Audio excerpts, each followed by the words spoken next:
Qorannoon seeraa taasifamu hanqinnoota raawwii seeraa mul'ataniif furmaata waaraadhaa jedhame. Inistitiyuutiin leenjii fi qorannoon seeraa Oromiyaa dandeettii raawwachiistummaa qaamolee haqaa cimsuuf leenjii hojii irraa kan yeroo gabaabaa fi kan hojiin duraa dheeraa yeroo yeroon kennuu hojii haqaa hawaasaa mirkaneessuu irratti gumaacha guddaa taasisaa jira. Kana malees qorannoowwan adda addaa tarsiimoo irratti akkasumas dhimmoota murteessoo hawaasummaa fi seerota irratti taasisuun hojiirra oolchaa jira. Bu'uuruma kanaan Inistitiyuutiin leenjii fi qorannoo seeraa Oromiyaa guyyaa har'aa workshooppii mirkaneessa bu'aa qorannoowwan bara 2018 magaalaa Adaamaa galma Abbaa Gadaatti dhiyeessaa jira. Inistitiyuutichis bara kana mata dureewwan 5 seera baasuu hanga seera hiikuu dijitaalaayizeeshinii manneen murtii naannoo Oromiyaa namuusa hawaasa manneen murtii naannoo Oromiyaa sakatta'insa namuusa abbootii alangaa naannoo Oromiyaa fi hiikaa seerota afaanii irratti qorannoo taasiseera.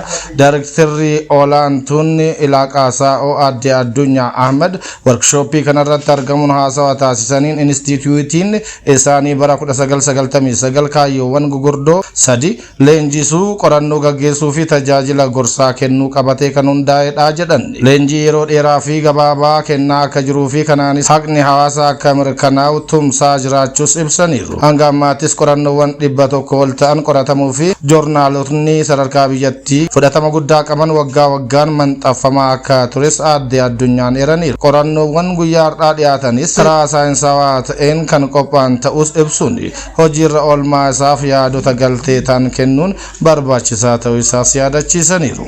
Rakkoo hawaas dinagdee hawaasaa hiikuu keessatti dhaabbileen barnoota olaanoo itti gaafatamummaa olaanaa qabu jedhame. Yuunivarsiitiin naannoo Oromiyaa simpooziyemii qorannoo akka biyyaatti yeroo 13ffaaf akka idila addunyaatti yeroo 3ffaaf mata duree diijitaal tiraansfoormeeshinii gaggeessummaa kalaqaawaa fi riifoormii paabliik saarvisii guddina itti fufiinsaa fi hirmaachisaa ta'eef jedhuun gaggeessaa jira. Baniinsa simpooziyemii idila addunyaa kanarratti haasawaa baniinsaa kan taasisan Pirezidaantiin Yuunivarsiitii naannoo Oromiyaa Dr. Garrama Hulluqaa dhaabbileen yuunivarsiitii beekumsa ragaa qabatamaa irratti hundaa'e maddisiisuu tooftaa furmaata rakkoolee hawaas dinagdee bocuu akkasumas imaammata bocuu fi hojiirra oolmaa isaa irratti itti gaafatamummaa qabaachuu eeraniiru. Haaluma kanaan yuunivarsiitiin naannoo Oromiyaas qorannoo fi qo'annoo adda addaa rakkoolee hawaas dinagdee hawaasichaa furuun kenna tajaajilaa saffisiisan itti gaafatamummaas baachaa turu eeraniiru. Walitti qabaan boordii yuunivarsiitii naannoo Oromiyaa fi hoogganaan biiroo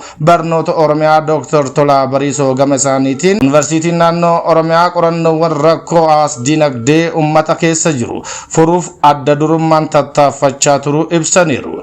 Itti dabaluunis rakkoo qulqullina barnootaa naannichaa fi biyyaa furuuf hojii hojjetamaa jiru keessatti si'oominaan qooda fudhachaa jiraachuu eeraniiru. Simpooziyemii kanarratti hayyoota qorattoota biyya keessaa fi idila addunyaa qooda fudhattoonni fi dhimmamtoonni kan hirmaatan yoo ta'u, waraqaan qorannoo 24 biyya keessaa fi 4 idila addunyaa walumaa galatti qorannoo 28 yaada rimeewwan adda addaa irratti xiyyeeffatan dhiyaatanii mariin irratti gaggeeffameera.